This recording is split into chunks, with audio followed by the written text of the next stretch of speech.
If you're in the area or you could take the time this weekend, if you're a sports fan, you should come check it out. It's incredible. I hit the whole thing early. First thing that I stumbled upon, Andre the Giant's ring-worn boots. It's pretty sick. It's insane. And they have every sport's represented. It's absolutely great. We've got some set up here for the fan.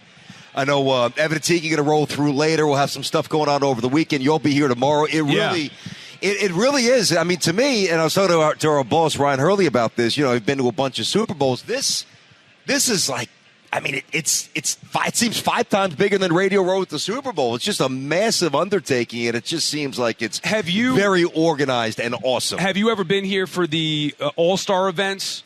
I've been here a few times. Like I was here. A car show. Who was here? 98, 97, when the All-Star game was at the Garden? Basketball? 97, I want to say. Right, so I remember coming here with my ex-girlfriend. We came and did all the... Yeah, exactly. Would you go after it? But, I don't remember. No, but that's what it reminds me. And then also for the All-Star game at Citi Field when it was here in 2013. Yep. I didn't come to that one. And speaking of the Mets, and that's where we're going to start. Should I get out the bugle? Is it time to do a little tap? Well, I mean, that type of loss, we left the air. The Mets game was still going on, and they had a lead at the time. We were making a big deal out of, who threw out the first pitch, which we don't even need to get into that today. But then, of course, they go out there and blow the game, blow a 5-0 lead and a 6-4 lead. And it's a loss that you can't help but feel like it's over. But I don't want to say that it's over yet because the Braves lost. They're still 2 games back. Yep. Their percentages, I don't get into that, but it remains basically the same as it was with the loss yesterday. Okay, so they can move forward, sweep the Marlins, whatever. But when I give it some deep thought, and I do that, we talk about it, off the air, and we start thinking about things and why I feel certain ways. And we've talked about this specifically for the entire season. Why don't I trust the core? And there's a reason I don't trust the core. And the reason is because they have proven to be soft. They have proven to not be able to handle the pressure when they need to succeed, whether it is the end of the season in 2022, the postseason in 2022, last year with the expectations, this year to start. Now, they have responded, the 0-5 start, 11 games under 500, but then the pressure was off. And that was the talk. Wow, what do we care? If we lose, what's the difference? We're going to be ripped anyway. So go out there, take the pressure off, and go win. And they did. And now, the second that there's an ounce of pressure on them, which there is because they're choking away a wild card spot, which they were in a lead for, and the Braves are now playing better, you see the Mets start to regress, whether it's a 10-game road trip, whether it's losing 2 of 3 in crushing fashion at home to the A's, whether it's Alonso's number in the clutch, Nimmo falling off a cliff. This core has proven to not be able to handle the pressure. I'm not saying that they won't make it, but that's why I don't believe in them, because they have proven to fail every time there's pressure on them. I don't blame you. They don't earn the benefit of the doubt in terms of belief. Now, Sal's right. I mean, I think it's easy, and you're going to hear this from some people, like I'm sure. And, well, you'll hear him tomorrow. I'm sure if Joe B was still doing the midday show, that Joe B would be telling everybody that it's over. And maybe at the end of the day, Joe B would be right, and I think that it's over, but not because of yesterday. I've been saying for a while I don't think that the Mets are good enough. This core, though, they haven't earned the right, they haven't earned the trust to say, like, with real conviction that Met fans think they're going to find their way out of this. Like anytime you talk about a situation and you have to illuminate other teams playing poorly as a reason why you believe that your team still has a chance, that's not reassuring. Right. Like, nobody's sitting here saying, well, the starting pitching is going to go on a heater and Pete's going to smack, 9 or 10 home runs in September, or, this is going to happen and this guy's going to do this. It's really more about, well, season's not over because the Braves aren't playing great. Right. And that, to me, tells you all you need to know about this Mets team. They're not good enough. Right. The number one reason why I started to feel like the Mets are going to be a playoff team is because at the time, a few weeks ago, I wasn't taking the Diamondbacks and Padres seriously, and that's my mistake. I admit that. When I'm paying attention to them, I knew that they were built to be better. And by the way, that's a different issue, where the Braves, Padres, Diamondbacks were all built to be legitimate contenders in the National League. The Mets were not. So when you start to project what's going to happen down the final month of the season, well, those teams are good. Could they fall off? Could they hit a rough patch? Sure, but those teams were supposed to be playoff teams, and now they've corrected their seasons that were going the wrong way. The Mets were not built to be a legitimate contender. They were built to be kind of what they are, a fringe third wild card, which I thought they could get when the Braves started falling off. But now the Braves playing much better, the Mets are going to have to play better. Can they do that? Yeah, and I'm not giving up hope, and here's why.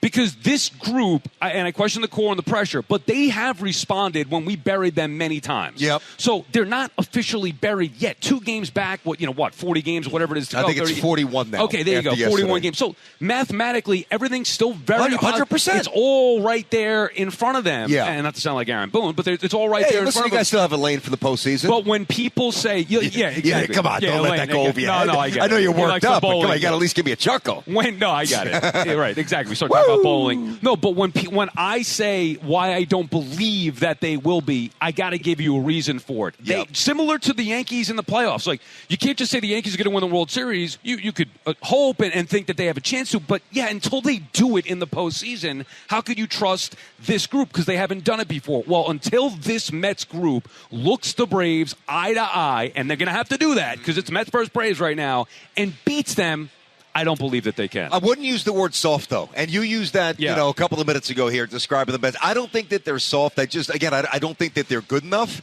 And I think like a soft team, like what happened the opener of the A's with their elite pitcher mocking the celebrations. Austin Adams, your former Met, who was DFA'd obviously before the start of the season. And he kind of rescinded some of the words and he apologized, but we saw the actions and he was shouting expletives at Alvarez, and he did what he did, right? All the theatrics, right? Mm-hmm. Now, if this was a soft team, I'm not sure that they come out and they win the next game. And they buried. Now, the A's aren't incredibly good, but like the Mets did respond. They buried them. They scored a ton of runs. Lindor hit the home run. He did his own mock celebration to let them know, hey, we didn't appreciate that. And then yesterday, the Mets jumped out to a 5-0 lead. So they were ready to play. Right, but they blew it. But so I don't think that they're soft. Again, I just keep going back to the talent base. Let me look at it this way. So if you were to take, give me an arbitrary, I'll make it an easy number, 10. The top 10 teams based on whether it's run differential, whether it's record, whether it's something else that you want to gravitate to. But generally the teams, the consensus, the best 10 teams in baseball right now. The Mets obviously are not among that group, or I shouldn't say obviously. For me, they're not. And I think for most people, they're not. But if you go to those 10 teams, right, and then you take like the 3, 4, 5 best players for the Mets, where are they hitting in those lineups if you were to dump them on those other teams? Right. How many Mets right now, you go around the horn, all right, Pete's going to be playing, but who's second? I mean, center field, right field, left field with Nimmo stats. I mean, really, it's Lindor, it's Alvarez, unless you have a better catcher. It's Vientos probably is a DH, and it's Pete. That's it. So, it's not underselling or underselling the Mets and dissing the Mets, and it's not overstating things or being hyperbolic. The Mets simply don't have enough good players, and I've tried to tell everybody that this summer. But when I say soft, to me that's the same thing as not being able to handle the pressure. Now, maybe you're taking as they can't take a punch, and this team has proven to take a punch and respond. That's why I defended them. That's why I thought you meant more so. No, I mean, and maybe it's the wrong adjective then to use. Yeah. But I mean they can't handle the pressure. When they had a chance to win one damn game in 2022 to win that stupid division, they couldn't do it. They went head-to-head. Their 3 best pitchers were lined up. All they had to do was beat the Braves once, lose the series, win a game, win the division, and move on. They didn't. They got swept. They never got off the mat. They didn't respond in the postseason either. They went weakly against the Padres, and they've never recovered. So and then, by the way, I'll take it a step further. You mentioned Pete Alonso, right? Outside of Lindor, Alonso, and maybe even with Lindor, Alonso's supposed to be one of, if not their best players. Mm-hmm. This has been going on for years. Pete Alonso is supposed to be the face of the franchise. Yep. If not their best player, certainly their second best player. Had a chance to do something in the ninth, popped up, did nothing. Pete Alonso's under immense pressure this year. Why? Because he wants a big contract. Now, he could minimize it all he wants. The reality is he's playing this year in a walk year for a big contract. And it's his worst year of his career by far. And as the season goes on and you look at the numbers, what's Pete Alonso struggle with the most? Runners in scoring position. Yes. Pressurized at bats. That's what I'm talking about. I got you. It's not just to pick on him because it has been the team dating sure. back to 2022, but when your best player, Mike Piazza got the job done in the clutch 95% of the time. I know you don't know the exact number, but it felt like Mike did damage when he had to do damage. It felt like David Wright came up with some clutch hits. Like, yep. Derek Jeter was clutch. A-Rod was not. Really. Even Lindor. We know who's clutch and we know who's not. Jalen Brunson, clutch. Julius Randle? No, not yet. Right. I know I'm jumping from sports, but it's easy to discern who's clutch and who's not. But we know. Correct. And when you talk about Pete For the Mets to make the postseason this year, you said it yesterday, Pete's going to have to go on a tear. I mean, 14 homers to finish the year with 40. Is it that type of tear? Maybe not. But he's going to actually have to start playing like Pete Alonso is expected to play. And to do that, he's going to have to thrive in not only the pressure of his walk year, which he hasn't done yet, but he's going to have to do it in the pressure of battling for a postseason spot. When the Mets played at their best this year, everybody had them written off. They were dead. They weren't even worth talking about. Now they're back in the conversation, and they're playing the way that they played in 2022, blowing their postseason chances. Well, I might have to amend something I've said for a while here. All right, now I've said that the Mets aren't going to go to it's my opinion. I've said it for about 2 months that the Mets would hang around, but they would ultimately fall, painfully short. For Met fans, that they'd be over 500, 83 wins, 82 and 80. Sal, I'm starting to think that this is going to disintegrate. I think that yesterday there's so much symbolism and not just the Hoctua stuff, which we got into. I mean, come on. But geez. That actually hit when we were on the air. They just don't get it. They don't get it on so many different levels, and they have been crushed in the court of public opinion from a PR perspective. And it's not that, listen, I think if you listen to Sal, I don't know if anybody's down to have more fun than me and this guy. Like, we push the envelope here, so it's not like we're, two incredibly conservative, prudish minds who are on the air. No, it's just that it was just a bad look. It was just stupid. It was stupid. It was infantile. It was really just, it was bad. It was low class, and they missed the boat. And then when you jump out to a 5-0 lead and you lose, and it's the A's, and I know the A's aren't the Rockies, and the A's aren't certainly the White Sox or, or one or two. Like, the A's are somewhat competitive.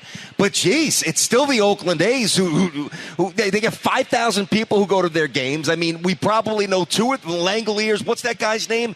We know two or three the people. other dude was out. Brookins? Yeah, Brookins out. We know those. two or three names on the team, and one of which, because he berated the Mets the other night, and it's a former Met who they cut, and we know their closer because he throws 105 miles per hour. Who the hell else do you know on the Oakland A's? Right. So I don't get too wrapped up. I almost think it's too convenient. Like, well, the Hoctua stuff, and they were stumbling, and then they flushed the 5-0 lead down the chute. That's got to be the symbolic end of the Mets. I don't want to wrap my mind around that too much, but I feel like it is. Right. I feel like the season died yesterday. Understood. And initially I think I felt like that, but I am still going to hold out hope and give them the benefit of the doubt that it's not over, only because they've proven to respond. But at the end of it, do I trust that they're going to be a postseason team? I can't, because they have to prove to me that they could play in pressure, which they have not so far. BT and Sal on the Fan. Our friends at Town Fair Tire remind you that at Town Fair Tire, you always get the guaranteed lowest price on name brand tires from Connecticut to Maine. Nobody beats Town Fair Tire. Nobody. David is calling from North Jersey. What's up, David? Hey, what's up, guys? I hope you're wrong. I hope that the Mets do really make a push for the playoffs, but I'm concerned about Pete Alonso. I think the guy just doesn't have anything left in the tank. He looks like he's over the hill at this point, and he's not that old where he should be looking like this. But the guy looks god awful, and the Hoctua stuff, to me, would the Yankees ever do that stuff? No. That's what I'm wondering. Would the Yankees ever put her The out Long there Island like that? Ducks don't do that.